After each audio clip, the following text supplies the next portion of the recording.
సంఖ్యాకాండము 30వ అధ్యాయము. మొక్కుబడి.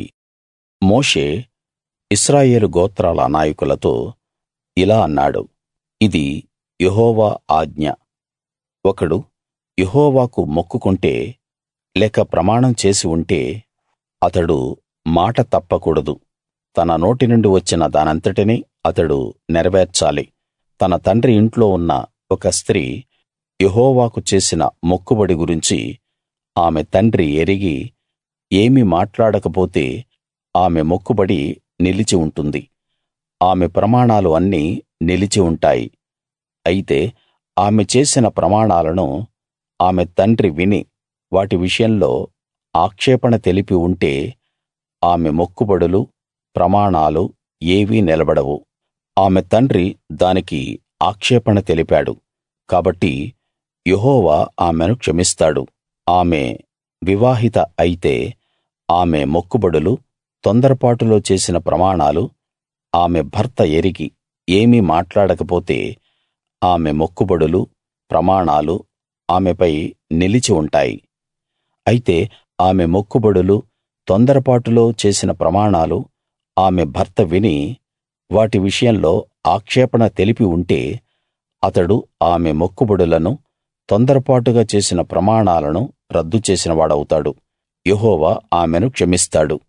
వితంతువు గాని, విడాకులు ఇచ్చిన స్త్రీ గాని చేసిన మొక్కుబడులు అన్నీ ఆమె మీద నిలిచి ఉంటాయి. ఆమె తన భర్త ఇంట్లో ఉన్నప్పుడు మొక్కుబడులు, ప్రమాణాలు చేసి ఉంటే వాటిని గురించి ఆమె భర్త విని ఏ ఆక్షేపణ చేయకుండా ఉంటే ఆమె మొక్కుబడులు, ప్రమాణాలు అన్నీ నిలిచి ఉంటాయి. ఆమె భర్త వాటి గురించి విన్న రోజునే వాటిని పూర్తిగా రద్దు చేసి ఉంటే ఆమె మొక్కుబడులు, ప్రమాణాలు గురించిన ఆమె మాటలు ఏవీ నిలబడవు.